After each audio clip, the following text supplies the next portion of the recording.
You're listening to the B&H Photography Podcast. For over 40 years, B&H has been the professional source for photography, video, audio, and more. For your favorite gear, news, and reviews, visit us at bnh.com or download the B&H app to your iPhone or Android device. Now here's your host, Alan Weitz. Greetings and welcome to the B&H Photography Podcast. While this may have been the worst 12 months ever for live music and therefore concert photographers, many of our listeners are music photographers in one way or the other, and we're all desperate to get back into attending live music events and hopefully creating images of these shows. Our guest today, Christie Goodwin, is a premier concert photographer and a photographer adept at capturing musicians in casual moments backstage and behind the scenes. Her clients include a few wannabes like Paul McCartney, Celine Dion, Taylor Swift, and Usher. And the list does not stop there. It's total who's who of the music industry. In addition, she's often hired by Atlantic Records, Sony Music, the O2 Arena in London, and she's been the house photographer at the Royal Albert Hall. Now, talk about a cool gig. We encourage you to check out her website at ChristieGoodwin.com to get a sense of what she does. But first, we'd like to welcome Christie to join John and I at the B&H Photography Podcast. Hello. Welcome. Thank you for having me. Welcome to the show. We've been looking at your work, and it's really amazing.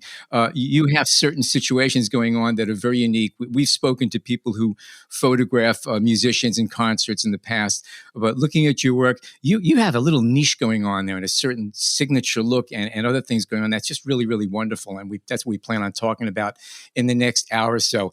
I guess my first question is, how have you been getting by? Because concerts are not happening these days. I know. 2020 was supposed to be a brilliant year for me. I was fully booked the whole year through, and then from one day to another, everything got cancelled. And it's weird because I've been on this treadmill for almost 15 years, never daring to say no to a job, always scared if I say no, there won't be a job coming anymore. And I was on this treadmill, and all of a sudden that treadmill stopped, and I sort of, went dead quiet. And it was a good thing because I had to stop. I think I was very close to a burnout. So in that perspective, it was good that I could heal a bit, lick my wounds. But, after 2 months, I got bored because that's what creative people have. They can't sit still. So I haven't been shooting any music, but I've been doing other things and have kept myself busy. Is it personal work? Are you seeking outside work, any outside jobs? No, funny enough, I'm the house photographer for the Royal Albert Hall, and of course they're closed as well. So we put our heads together and we looked at the archive that I've been shooting for the past 15 years. And we put together a collection. It's called the Christie Goodwin collection. And it's all, we've worked together with the artists. So it's a collaboration between the artists, the Royal Albert Hall, and myself. And we've put that collection up for sale so people can buy prints to have the memory of that gig in the Albert Hall. Because I also do a lot of conceptual photography. I have an agency I work with. It's mainly for book covers and stuff like that. I've been doing that. I wanted to talk to you about that, but no, keep going because I noticed you do a lot in the way of book covers, and your work is really perfect for that. But go ahead, keep going. Yeah. Thank you. So I've been doing a lot because I can do that at home. I don't have to go outside, which is fun. That was fun. And then a project I had put aside a long time because I just didn't have the time, the Vida collection. They had asked me to create a collection. It's clothing and homeware. And I started creating that. So I've put that up as well. So I've been busy. Do you find that doing work of that type is a good counter, a creative counter to concert work? Because it is different from that. I mean, you've got definite parameters about doing concert work, be it on your own, but especially on stage and performance. This is a different venue, though. Yeah, and I need that actually. I'm a scatterbrain, and I get easily bored. And if I would just do music, I probably would have given up a long time ago. I need something creative that I can't do in music photography. And that's why I do that conceptual photography. But I couldn't do that alone as well because then I would get bored of that. So I need my music photography. Yeah. I'm pretty weird like that. I think that's pretty common. No, I actually want to ask you. You're talking about the Royal Albert Hall collection, or the Christie Goodwin collection. Do you retain the rights to all the images you shoot for the Royal Albert Hall, or is that relationship different than it might be with another venue or another situation? No, I keep all the rights of everything I shoot at Albert Hall. The only thing is we did it together with the artist because we want to keep those relationships, good. Mm-hmm. Because of course the Royal Albert Hall wants to put up concerts again in the future, hopefully. So just to be fair, to play fair, we work together. We split the profit in three. And we also have actually allowed the artist to choose the pictures they wanted to put up. So basically, what's put up there is the choice of the artist, shot by me, and provided by the Albert Hall. And it works. I've had a lot of good feedback, and it's been selling. So that's something. Are you doing limited editions of these? Are they open editions? Are they different sizes? Yeah, there are a couple. I'm not sure too sure now, but I think there are 3 or 4 different sizes. You can have it framed or non-framed, but it's not limited, no, because that would become too complicated for the Royal Albert Hall. But sure, it's you can go with a normal size, and actually it's a reasonable price. Of course, you can have them very large as well, and then they become more expensive. But it's actually it's in vein of what Albert Hall stands for. It's accessible for everybody. Everybody could actually afford to buy a print. And when you went back to create this collection, did you discover images that you had kind of forgotten about, or realize, hey, this is the one that should have been the image from the show, or was it not really that deep of a dig? Yeah, that happens all the time. Sometimes I've had, because it was the Albert Hall who said, let's contact those and those and those. And then we would contact them. And sometimes I thought like, oh my God, did I shoot them? That I have long forgotten. But, it's 15 years and... Oh, the list is incredible. I mean, yeah, on your website alone. I don't remember everything. So some gigs were like a surprise to me. I thought, oh my God, I did that. So has shooting music kind of ruined music for you? I hate to ask such a question like that, but do you, when you go home at the end of the day, do you put on music just to relax and listen, or is it, it's kind of, you kind of lost that thrill? I have 2 answers to that. Well, one is, I like music, right? But I am first and foremost a photography fan. My passion is in photography, and I shoot music because it's creative. Whatever you get, it's very creative. It's very enjoyable to shoot. So I don't think I per se went in it because of the music. It's because of the love of photography and the source of creativity. Now, I will not go to a gig anymore for fun. That's over. I've lost that one. I used to do that way back before I shot music, but now I'm over it. I do. Is it because you've been to so many concerts that you can't appreciate them? You see through it. It's like if you know how a film is made, you start to see mistakes and things through it, and the fun is over. You don't believe in the magic anymore because you've seen behind the magic. So that's a bit ruined. But I still like music, and the funny thing I have is when I come home and I go over my pictures, I put one song on repeat. I'm a little bit weird like that again. Yeah, I'm weird all over, and I put that on repeat to concentrate. And that's how I select my pictures. And that goes very fast. It's like delete, delete, delete, delete. Interesting. And do you consider yourself a kind of to have a heavy finger? Do you shoot a lot at a concert? No. And that's one of my pet peeves. I think, like I said, I'm a fan of photography. I'm passionate about photography. And when I go into the pit, I try to create images. And sometimes next to me, I'll see a photographer who puts it on the fast mode, and it goes like click, click, click, click. And that's filming. You're there to take pictures. You're not there to film.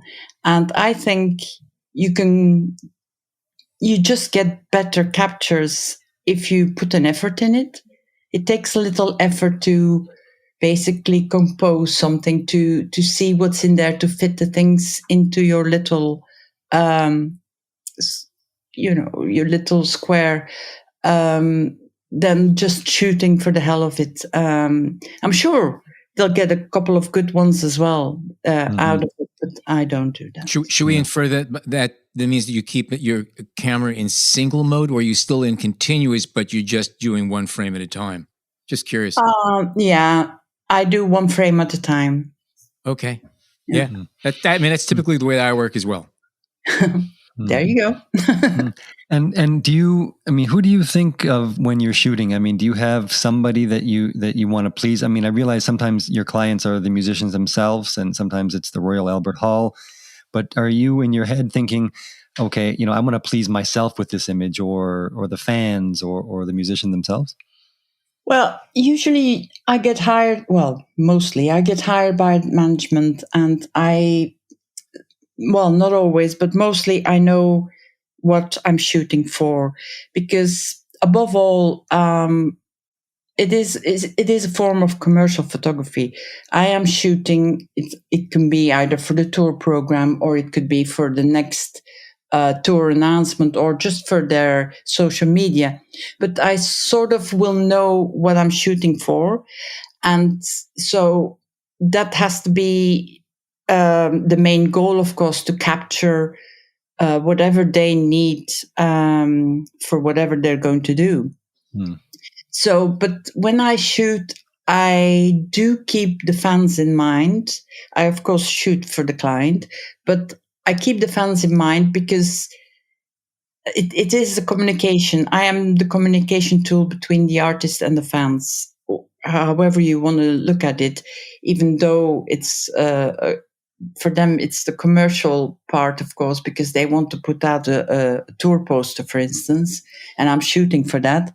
But it's the fans who have to buy into it. It's the fans who have to be attracted, who have to stop in their pace and say, oh, wow, they're coming. I want to go there. So I always keep the fans in the back of my mind of what they want to see. But of course, first and foremost, it's the client I have to please. On that topic, when you say it's the client I have to please, now obviously you're being hired by the hall.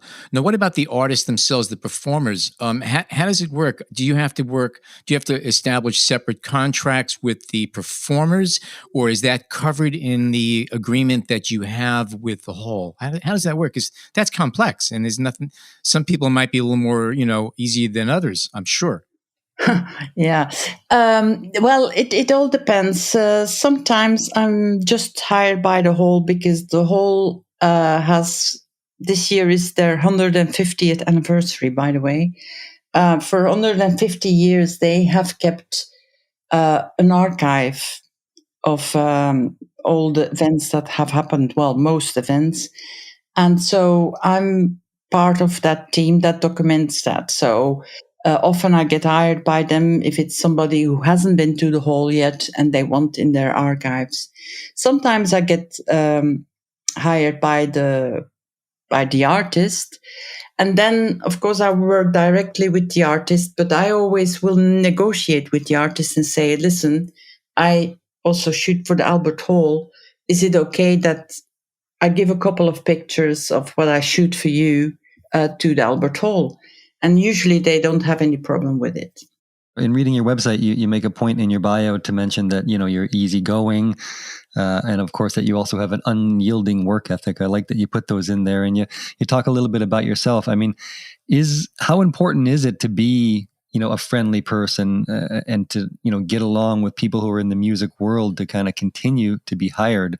Or is it really just the, the strength of the work? I think well, the thing is that, it used to be all sex, drugs, and rock and roll. And today it's a very corporate, business minded world, the music world. So you have management who is very business minded and who have ideas. Like, for instance, the marketing team will say, we need that and that and that. But then on the ground, if you can call it like that, when they're on the road, on the ground, it's a very fickle business. It's very, nothing is certain. Everything can change in like a split second. So, for instance, a client can have hired me, the management, and they say, we need a portrait shoot, and, you have to be there at 10 a.m. and we will arrange it that you get that portrait shoot. And then you go there and everything is up in the air because the artist has been delayed with an interview and he won't be in until 3:00. But then at 3:00, he has to do the sound check. And then by 7:30, like half an hour before the gig, you're still waiting. And that's why I say I'm easygoing, because I don't get flappered by that. I just wait patiently. I don't make a ruckus. I know I will get my shots if I'm patient. I have to be like that because everything is so unpredictable in that world, and I work with that. I am easygoing with that. I don't make demands. I don't go there at 10 o'clock and I want the artist here now. You can't do that. You have to go with the flow. It can go wrong any second. I've had situations where, for instance, a certain equipment that had to be used during the show burned down, and they had to quickly haul it from another country in, and everything was turned upside down. And I said, listen, I know I'm not going to get my shot today, and I knew they were going to go into another city the next day, and I said, I'll come to that city the next day and I'll do it then.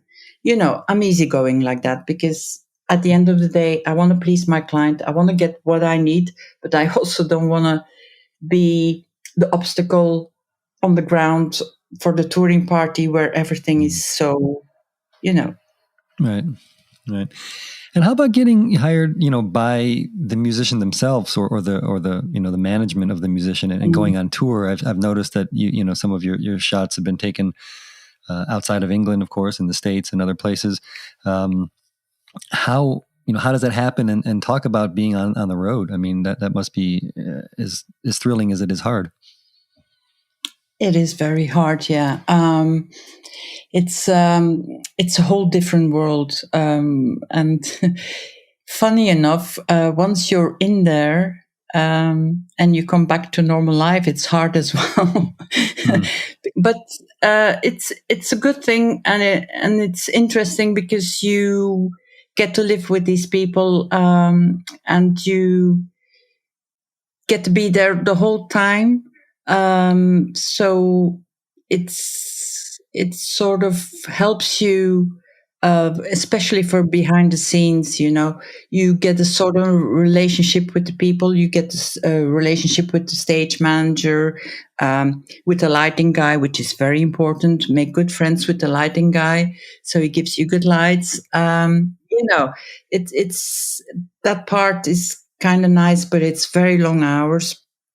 Because you start at 10 a.m., you're in the venue, and I always call it hurry up and wait, because that's my job.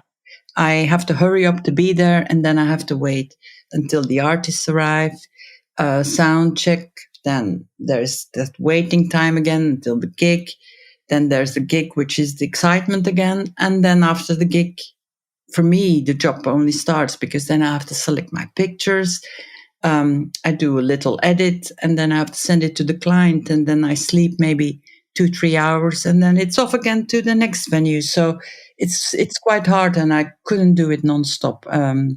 I can do it in bursts, but it's a pretty hard life. Yeah, no doubt. No doubt. And what about the time that you are at, let's say at a sound check or when you're waiting? I mean, how do you shoot then? Do you shoot behind the scenes? Do you like to kind of document what's going on, or do you kind of save your energy for when the performers are there? And even when the performers are there doing rehearsals, I mean, does that give you kind of a different vibe? Do you enjoy being in that kind of, unique position to see these artists, rehearsing and kind of behind the scenes? I always have a camera with me. Wherever I go, I never without a camera, because it's often happened that, when they say, yeah, it's 2 hours quiet time, the artist is gone. And then half an hour later, they say, could you come in, please? Because they're going to present the artist with something and we want you to capture that. So you have to be, even though it's downtime, you have to be standby constant. Even on days off, I've had it with Usher when I was on tour with Usher. It was my day off.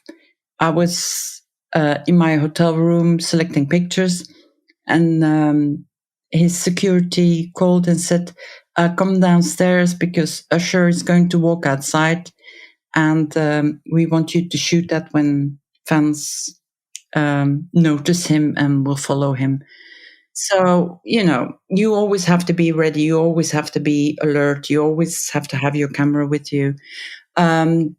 Shooting the sound check, it doesn't, that's maybe where the magic is gone for me, because I've seen that now so many times. I've seen the build-up of the stages. I see how everything works. It has taken away the magic bit for me. And also, I imagine, when it comes to the use of those photos, you can't use a lot of them. I mean, because for that very reason, because they're not in costume, they're not in makeup, they're not ready to go, depending on the artist, of course. So perhaps there isn't a lot to do if you have seen it so much. Yeah, you always have to respect, but I do always respect their little bubble. I will never go into a dressing room unannounced. I will never, I have also this rule, I will never shoot anybody who's eating, because I think that's an invasion of privacy. I'm always very respectful, and my clients know that. They will have to call me in, and then, of course, I will shoot, but I will never invade them, their privacy. But, of course, when they're doing the sound check, that's part of the whole scene. I try to capture that as good as I can. Yeah. But usually it's, they're in normal clothes, and usually there's no stage light. So it's more documenting for them than anything they can use, I think. But they're actively doing what they do for a living at that point. It's not like they just, it's not downtime at all. It's part of the pre-performance. So if they're on, then you're allowed to shoot, of course. Yeah, of course. Yeah, of course. And some artists take soundcheck more serious than others. Some, it can last like an hour and a half.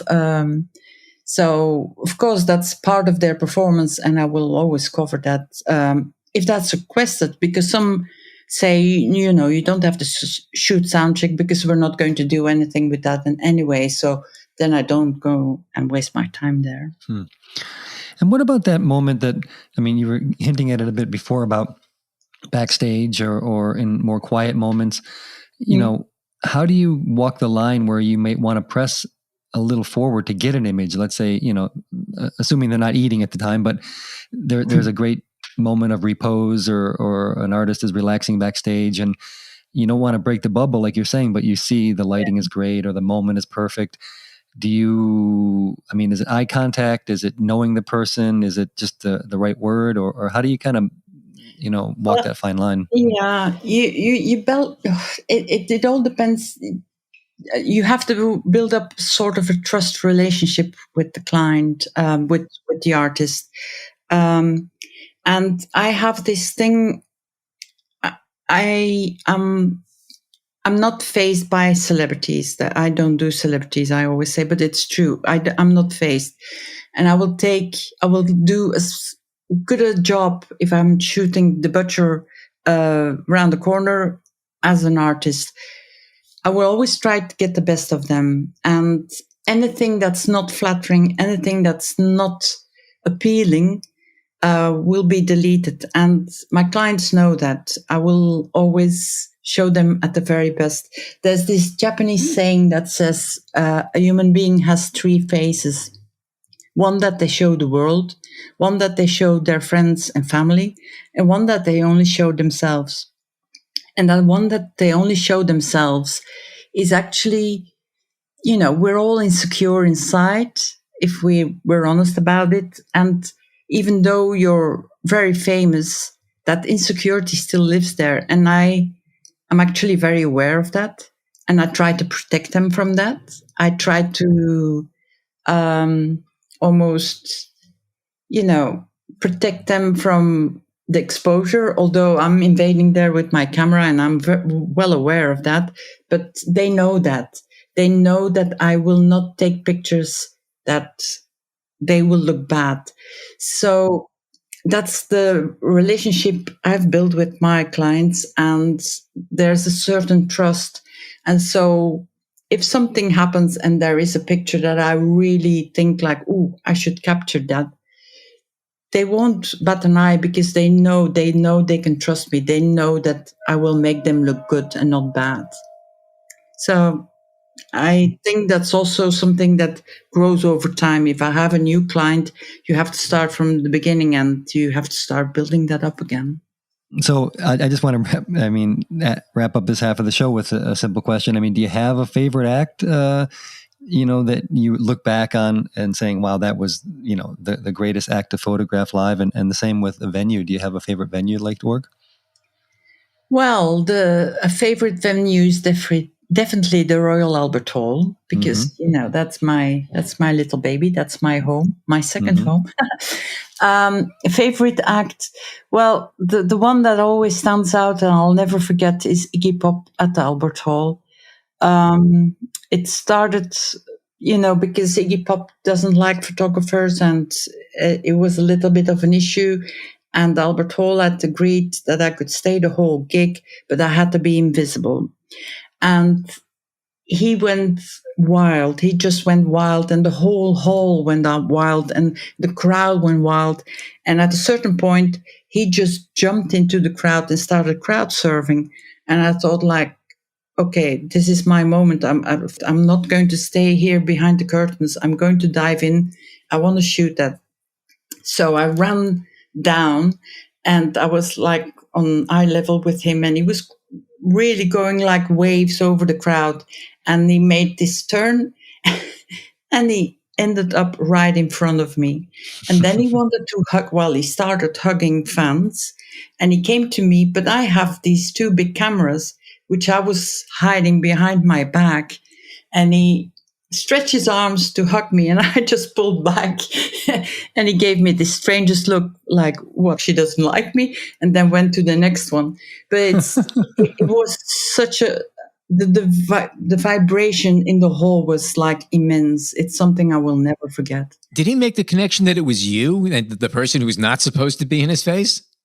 Or did he just, I imagine that chaos, he probably didn't realize it was you. Not that it mattered. I think that was kind of, to me, once he's out in the audience, it's fair game because he's no longer on the stage. But that's just my take on it. And they can fire me if they want, Exactly. That's why I jumped into it. I thought, this is my opportunity, Also, it was such a mess, really, because the crowd was everywhere. So I thought, who's going to see me? Nobody. So but then, of course.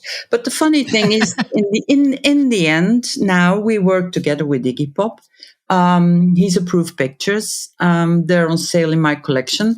And he even tweeted and Instagrammed about it. So, sometimes you wonder why these strict rules are there, because in the end, everybody was happy. An observation, before we cut for the break, I just want to make an observation. I'm looking at a lot of your work, and I've seen a lot of concert photography in small arenas, large arenas. And one of the constants I found about the work you did at Albert Hall is that there's a beautiful scale between it's intimate. The performers and the audience are almost in one space, and even when you're centrally located on the stage or right off to the side, you look off into the audience and they're recognizable people. Even in the upper reaches, you can't make out faces, but you could recognize what the person looks like, young, old, male, whatever. So it's a very personal place in that sense, and I think that's kind of unique. Have you picked up on that? I'm sure you did. Yeah, it's a very there's it's because it's a circle. It's a circle building, and everything is around the stage basically. And of course, I know my angles there, so I know where to go to get what. Yeah, it's such fun. It's hard to shoot there because of the circle. You can't get one straight line in your picture because everything is everywhere is crooked. But that's a bit frustrating sometimes. But now, I heard in an interview you mentioned the fact that it gets you a little bit crazy that there are no straight lines. I guess maybe for just perspective or just to get yourself oriented. Yeah.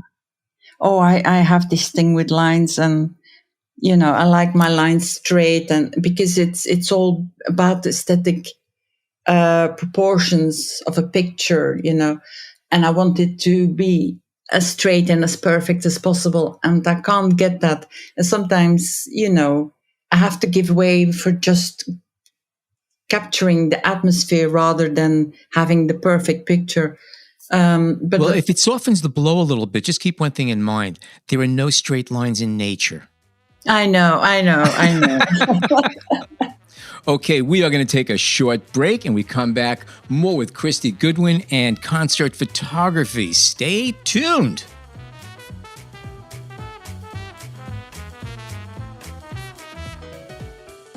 We hope you're enjoying this edition of the B&H Photography Podcast. The best way to support the show is by subscribing on Apple Podcasts, Google Podcasts, Spotify, or wherever you get your podcasts. For links to gear and more information on today's guests, check out the show notes in your podcast app or visit our homepage on the B&H Explorer website and join the B&H Photography Podcast Facebook group. And now, back to the show.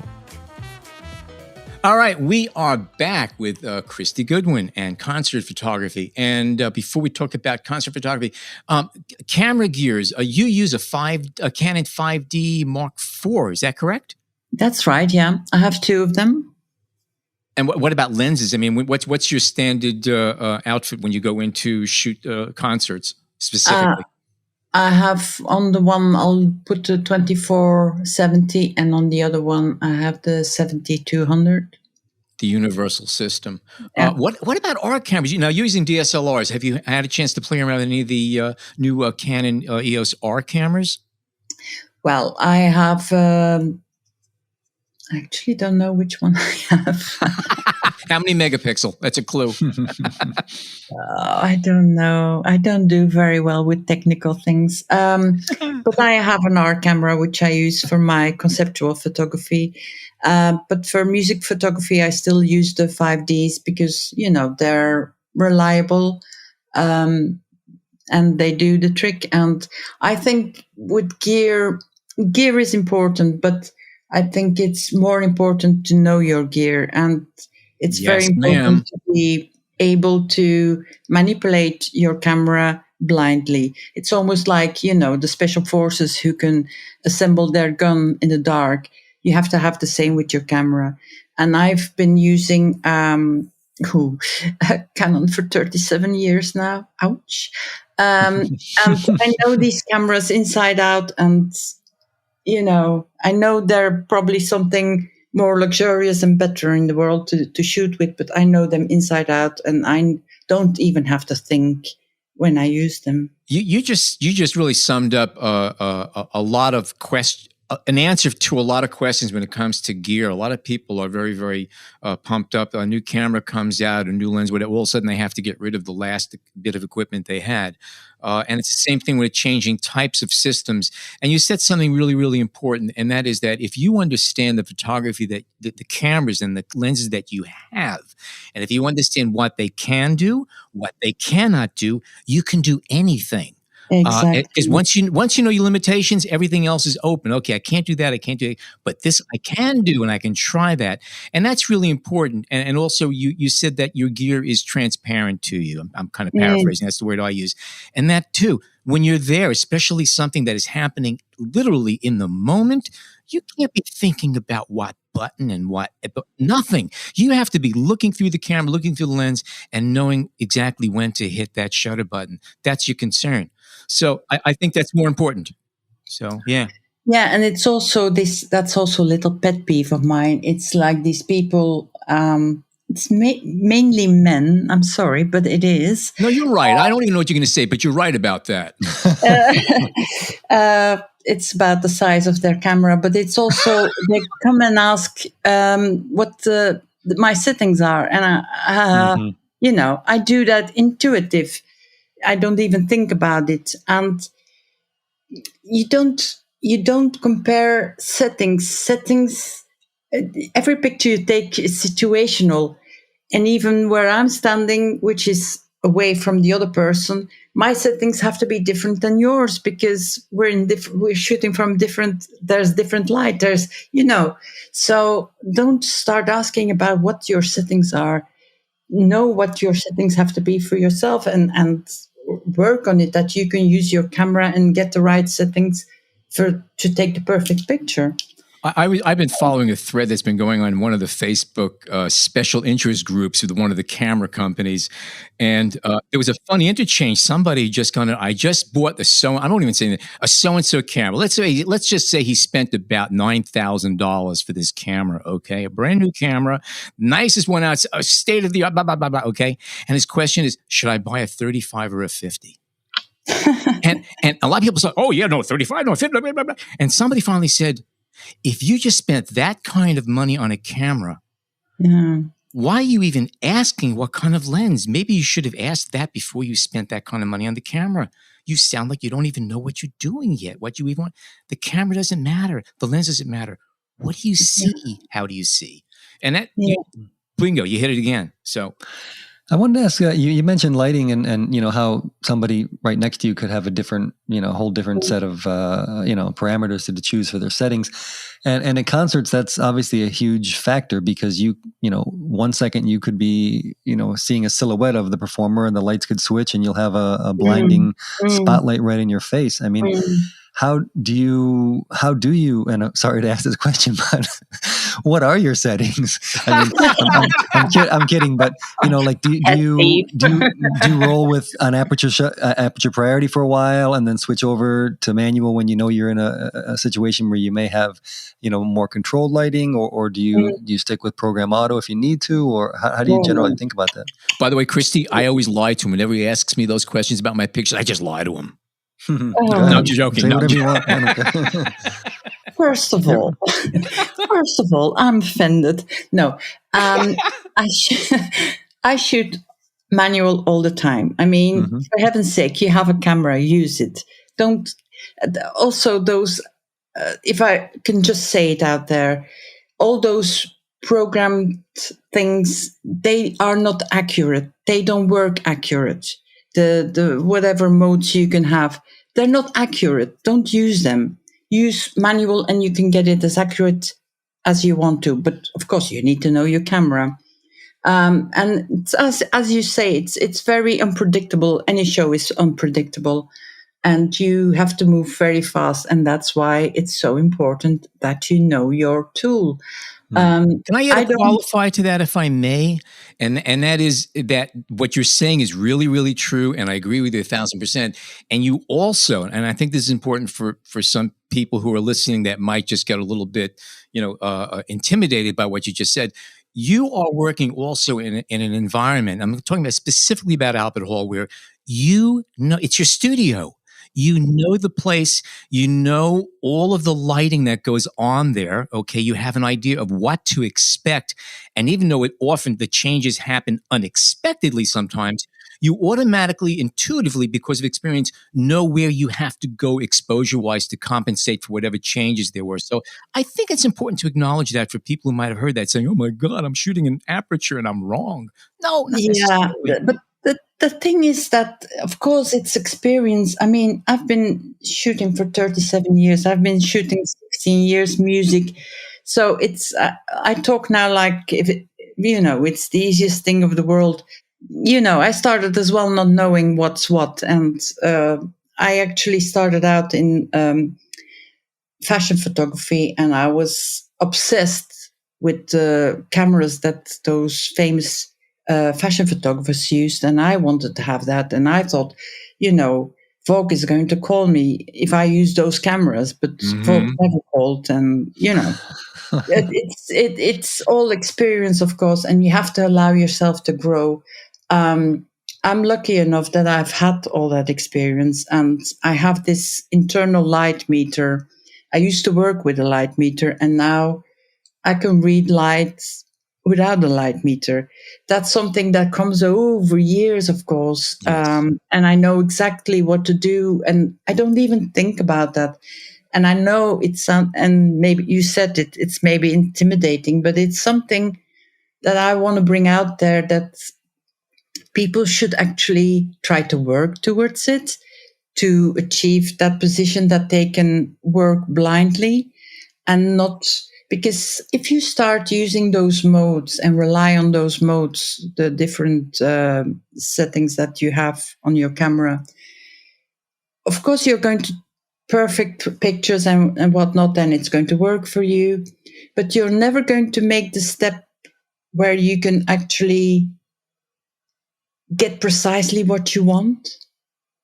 When you see a picture and you want that and you get that, and that's something that you then have to take the step and be brave enough to switch to mode and maybe fail. And oh God, I've failed many times and I've learned from my mistakes, but that's the only way to get there. And you should put it as an aim to achieve that you can actually get to a point that you can just blindly manipulate your camera, and then you get those big wide flare lights and you know exactly what you do. I don't even think about it, but automatically I'm switching my speed, and I'm aperture moves, and it all goes in like seconds. But that's because of experience, but you can only get the experience by doing it. So that's all I want to say. What about lighting? I mean, do you at least have with you, if you're not carrying it around with you, do you have flash or a portable strobe or anything like that you use if you need backstage lighting or Yeah, I have a portable LED light, which I usually carry around because when it's backstage, it's usually one or two people that you're shooting. So I have this... it's an A4 sized LED light, which I can put more orange color or more blue color. And that's all I need. I don't use flash because I think that's too harsh. Again, I want the people I shoot to look the best possible way, so I don't use flash. You say using an LED panel. Do you use this mounted on your camera, or are you hand holding it? How are you working this thing?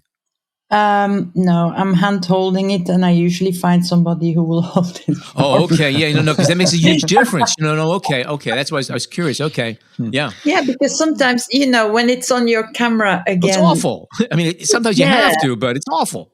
Yeah, also, your lens is right under it. It always shines on their forehead. So no, it depends on what even the mood you want to set. Sometimes I'll ask somebody to hold it closer to the floor, or sometimes from top, but I'll always find somebody to help me. Okay. And what about when you're working, the concert specifically? Do you have, and let's say we're not talking about Royal Albert Hall, a place that you're very familiar with, but, another venue. Do you have kind of a routine where you will start, let's say, for example, on stage and then work your way through the crowd, or to define the angles that you want to get? or do you just kind of wing it for each show or work it up during the sound check? How do you kind of get to know a venue and get the angles that you want? Well, I actually let the show guide me, and I don't really prep myself, which maybe I should, but I don't. I don't want to see what's going to happen. I don't investigate like sometimes people will look on YouTube, the same show that's been elsewhere. I don't do that. I like to go in like almost like an innocent child to be surprised. And because that's the way I work best. And I just let the show talk to me. Whatever the performance is. And then it's more feeling, I guess, than technicality. And I always, of course, I have to make sure that everybody has been taken a picture of, the drummer and the bass player and whatever. That's sort of the blueprint I have in my mind. But for the rest, I just get absorbed and let them basically wow me. And will you often, walk toward the back of a venue or perhaps go up to the second level to try to get an angle that is not so close to the stage, or is that only on occasion? It depends on the kind of show it is, and also on what they request. Management who have hired me. Sometimes, you have these really dark shows. Then it defeats the purpose to go to the back of the venue and shoot from there because there's nothing to see. You'll have just like a big black blob in front of you, and then. Right. In the distance, the show.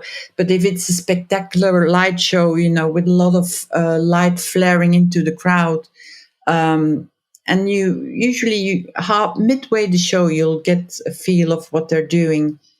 The only thing I like to be prepared for is if they have these little extras like pyros or balloons or whatever, or confetti, that I like to know because I like to be in the right position for that and not miss that.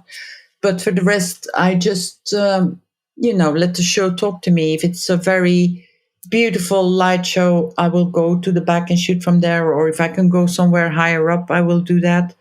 If it's a more darker, intimate show, then I will take reverse shots, from the back of the stage where I can include the performer with the audience because that's all there is usually. Right. It all depends on the show. That actually kind of leads me to another question I had, and there's a few shots on your website. There's one of the band Dream Theater and Backstreet Boys where, you're very close into the performers. They're actually looking right at the camera. Was that just a matter of being at the right place at the right time, or do you often, or do you ever, speak to the performers beforehand to say, hey, if you see me, give me a look, or anything along those lines? No, it's very funny actually, but it's the opposite. I always say, don't look at me. I actually don't like it when they look at me because, that's sort of the wall that gets broken. Right. And it just like snaps me out of my trance. Like, oh my fuck, I've been noticed. Because in my head, and I know it's silly, but in my head, I'm invisible. And I want to be this invisible witness to their show. And I try my best to be invisible, but sometimes they notice me and don't really like that. Like, for instance, the Backstreet Boys, he came glaring up to me. And luckily, I still shot, but the minute after, I got my camera down because I was like, don't like that, and ran off. Right. I know. Stop showing off, right? A lot of people like it when the artist looks into their camera, and sometimes it's nice, but it's I will not seek it out, and I definitely won't ask the artist to look into my lens. If they do it and it's playful, I will capture it, of course, but I'm not going to insist on it. The funny thing is, Joe Bonamassa, who's one of my clients, he calls me the ninja.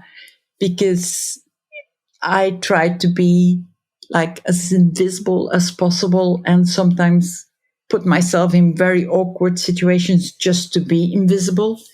And he sees me popping up there, and then he doesn't see me, and he calls me the ninja. Well, it's funny. The image of the Backstreet Boys, the one I'm referring to, what I really like about the photo is what's going on in the background, because you have two other members of the band in these really kind of, they're not poses. It's just the way their body was moving. And so the image itself, works on a lot of levels. I have one oddball question, which maybe you answered already, about not wanting to show off, show performers in a bad light. But, with singers, it's hard to kind of tell often what kind of final image you're going to get when they're singing, when they're putting all that emotion and energy into a song. Their mouth might be open in an awkward way, or one eye partially closed. And having shot some concerts, often that's the most expressive you're going to get. But at the same time, they look kind of goofy.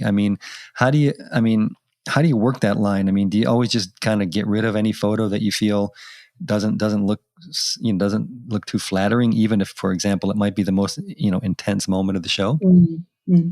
Yeah, I'm very strict about that. And I think like you said, with their mouth open, but it's sometimes it can be nice, but sometimes it's not flattering. And then I wouldn't like a picture of me out there like that. So I always think like that. So no, that gets deleted immediately. The microphone obscuring their face, what's the use? They want to see their face.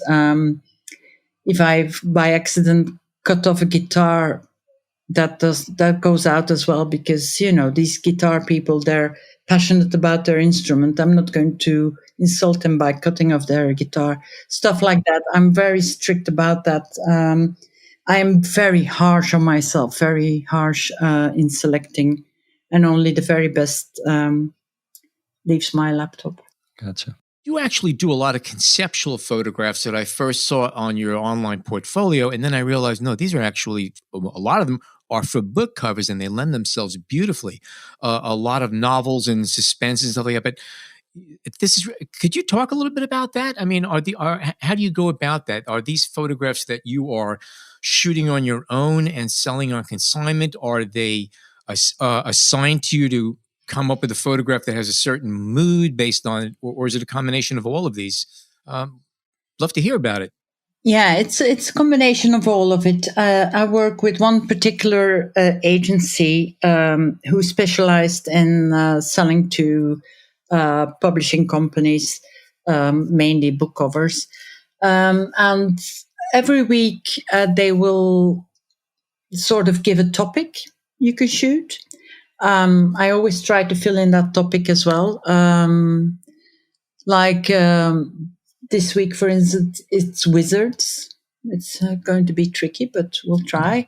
But sometimes they will say, book agency is looking for a cover about a girl with a teddy bear, for instance, and then they say it's about sadness. They will give some moods, and then you shoot like that. And sometimes I just go, and most of the time, my own inspiration. I get these ideas all of a sudden that are urges, almost like I have to do this. I want a teddy in a puddle of blood, and then I start working with that. Or a lot of book covers is my daughter, because she is a very good corpse. She plays dead very well. So then, I ask her to play that, and then I shoot that. And when I shoot it, I have these stories in my head, almost books. And that's how I shoot it. I tell stories. I try to tell stories in those images. Now, also, you have certain limitations, if I may just bring them up. and certain parameters that you don't have when you're photographing, say, concerts or an Albert Hall or anything of that sort.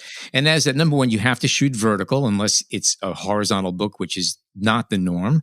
You also have to keep in mind that there's going to be text on there, a title, the author, a little blurb. So you actually have to keep certain open spaces, usually towards the top of the frame, unless otherwise indicated.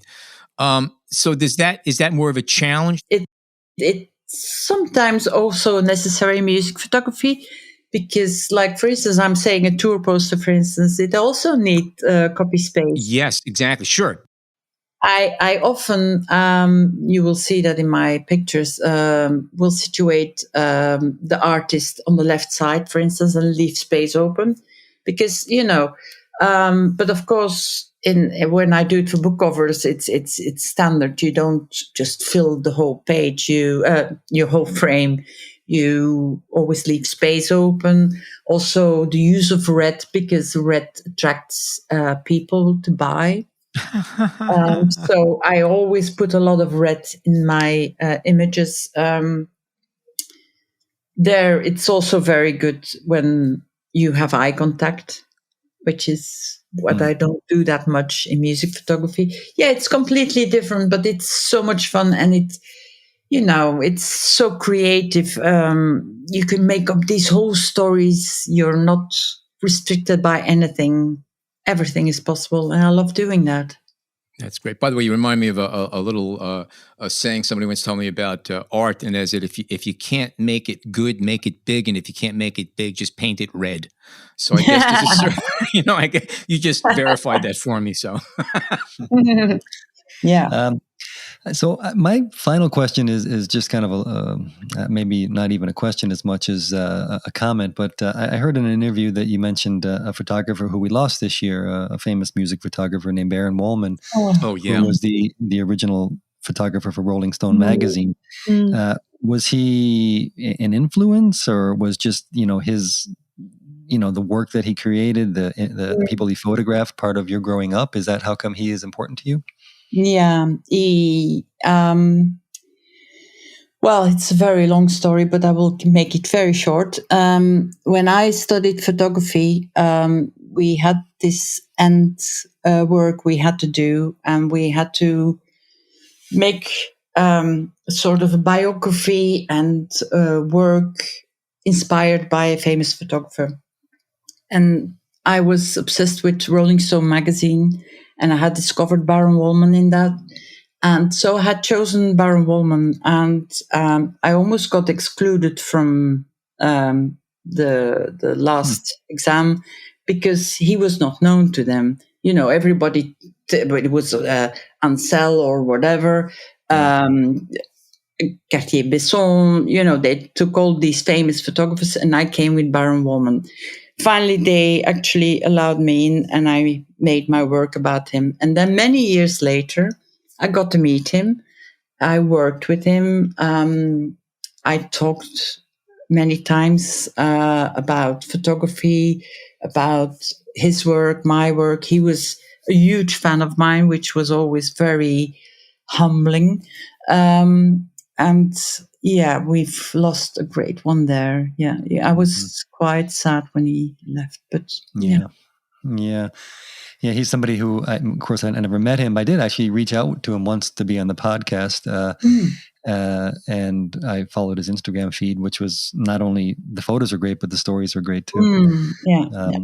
Well, our hour or so is coming to a close here. Christie, absolutely wonderful talking to you about technique in concerts and everything else. Some interesting little conversations we've thoroughly enjoyed.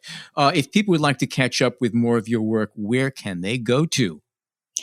Well, there is my website, of course, ChristieGoodwin.com. And on Instagram, I try to post as much as possible, although I sometimes fail. But that's also Christie Goodwin. So Instagram/Christie Goodwin. And that's it. And we'll have all of this in the show notes as well. So if no one jotted it down, all of this will be in the show notes to track down. Yeah. On my website, you will also find links. Like, for instance, there's a link to going to the Christie Goodwin collection on the Albert Hall website. There's a link to my Goodwin and Goodwin collection with Vida. So you can find that all on my website. That's great. That's great. John, you wanted to throw something in? I did, and thanks for mentioning that, Christy, because we'll definitely link, the options to the Albert Hall collection. But what I did want to mention strays a bit from this. We had an episode before the holidays with Amy Vitale, the outdoor, animal and adventure photographer, and a photojournalist, of course. The part of the reason for that episode was to hopefully raise some money for Conservation International, and I spoke with Amy this week, and I just want to throw it out there to any of our listeners who might have helped by buying a print. It was called Prints for Nature. Amy let me know that they raised over $350,000 in print sales and another $10,000 in donations that all went to Conservation International. So we want to thank our listeners and also just mention thank you to Amy for that. That's great. Very, very good. All right, terrific. Christie Goodwin, again, thank you for joining us today. It's been delightful talking with you. And and I hope to speak to you again at some point in time. And I'm going to look out for more book covers from you as well. You got me started on that. Okay. If you do not subscribe to this podcast, we're not going to shame you about it. But what you can do is head on over to wherever you get your podcast fix. Type in B&H Photography Podcast into the search field, and you will be an instant subscriber. You can also find us on the B&H Explorer website and on the B&H Photography Podcast Facebook group page. That said, my name is Alan Weitz, and on behalf of John Harris and Jason Tables, thank you so much for tuning in today.